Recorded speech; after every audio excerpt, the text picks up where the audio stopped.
So before I had, like, right at the start there was just nothing here, and then I added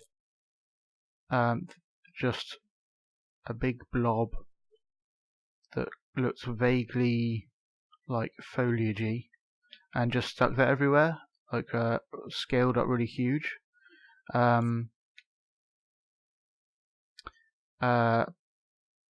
it didn't. It still looked very like a bit too abstract for this area because it actually kind of focuses on this view. So I wanted something that looks more like a forest, and also something I could stretch into the distance. So when you're actually looking at it from around here, it just seems to go on forever because the fog sets in over there.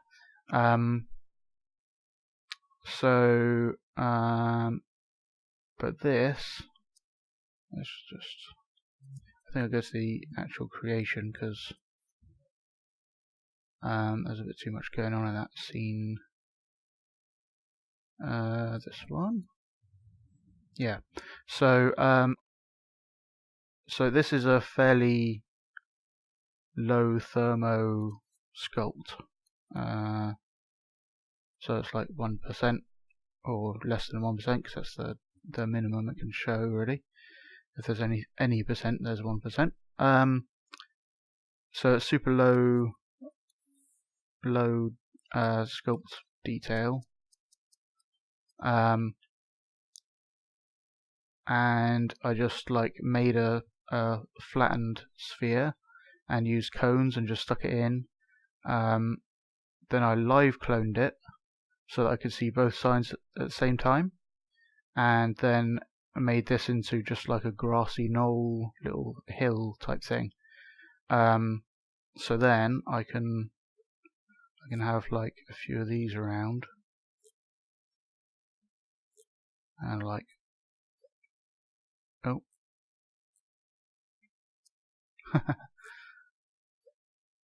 like that,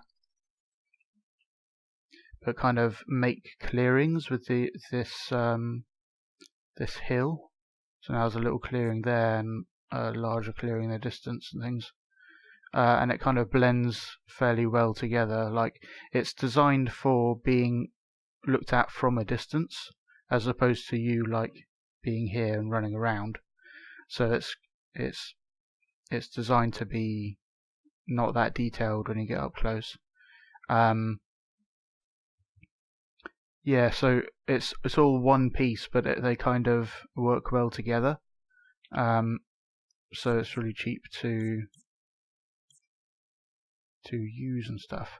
So I can show you a couple of techniques I use for this. So first, let's make a flattened sphere.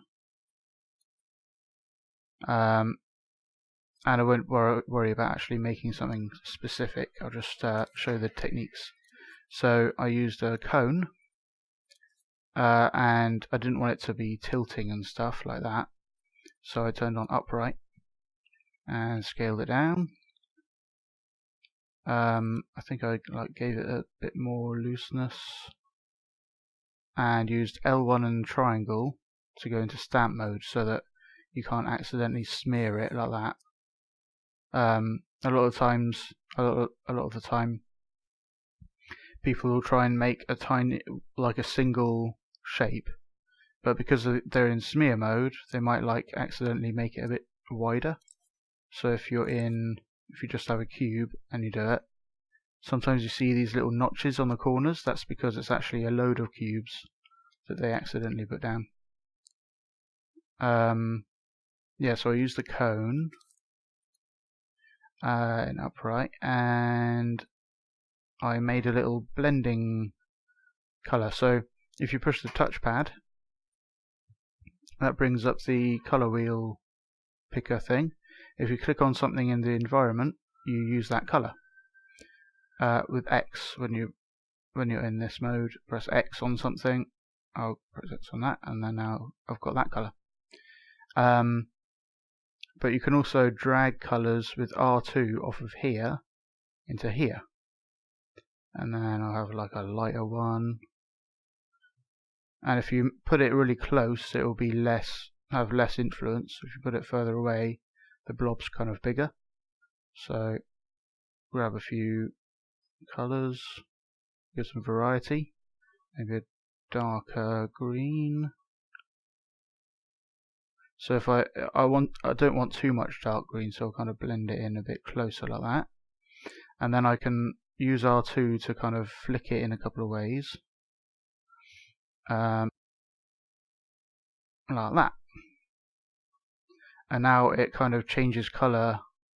Like even if you're using smear, it changes colour just as fast as you flicked it. So make that smaller. Yeah, and then I just like added. So I made the actual flat bit green as well, and then I just like added trees in different places. Fairly easy. All over the place.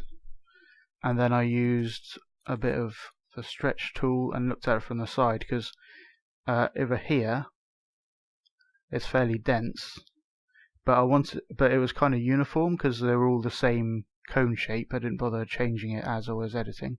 So then I looked at it from this angle and said, okay, let's make it less perfectly round with the cones and make some of them taller, some of them shorter. For the sides, I actually like scaled it down and then made it taller, so that they'd still fit a whole tree but on the sides. Because if you try and fit one of these on there, it will be sticking out, and didn't want that. So fairly simple stuff. Then I live cloned it so I could see both sides at the same time. To do that, you use tools and use the clone tool. So this just clones it as normal, but instead of holding L1, you just use R2 on it. But if you turn on live clone, it has a whole different thing. So do that with R2 again, press circle, cancel the tool. And now they are live clones of each other. So now if I edit one, both of them update. So normally if you do a normal clone like that, and if we watch the the thermo's already on. If I change it, then watch the thermo, it should go up a bit. No, that didn't work. Let me try, give you a better example. Let's make it take more thermo. Okay, so now that's taking a whole load of thermo. So if I normal clone and then I edit it, it will become a unique sculpt and add to the thermo. So it's on 17. I'll add to this sculpt. It's added a whole load of thermo to it because it's a different unique sculpt now. But if you edit the live one, it's actually editing the same like block of thermo. So then it's not making this unique, it's just updating all of them, which is pretty handy. Let's just delete that. Yeah. But it also means if you want to work on like multiple different sides of something, you can live clone it and then oh, it's got upright on. So I'll do that. And then work on the other side, and it won't like add to the thermo or whatever. So if I add that to the bottom, now that's got it on the bottom and it's still the same sculpt.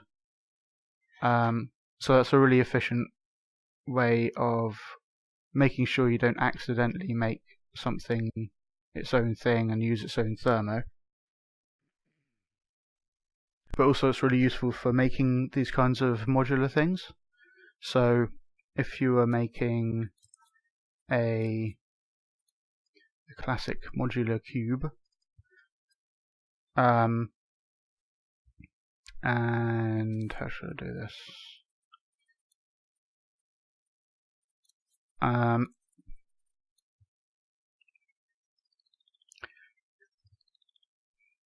I'll just number the sides like this. Oh.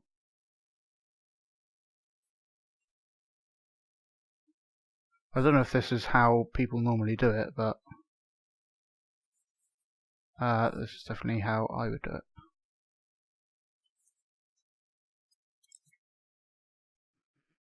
Yeah, so now let's put the grid on again, and we use live cloning.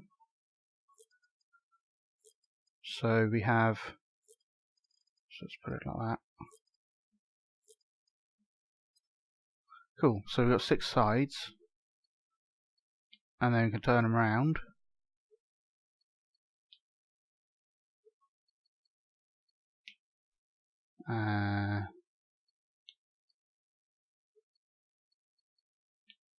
And where's 5? Somewhere, there it is. Oh, oh, oh, oh, oh.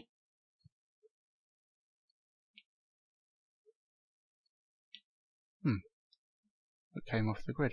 Okay. So now you can see them all next to each other, all the sides at once. So then you can go in and start actually delete that and start like carving stuff out, some patterns or whatever, and you want something different on that side, and so on. And it's all still the same sculpt, and when you actually use it you just have like one of these and you twist it to the side you want, and then you can twist that to the other side you want, place it, and yeah, you can see all the sides at once and work on them all at once instead of having to look around and then look underneath them, and sometimes the lighting isn't very good. Yeah, so that's probably helpful to someone maybe.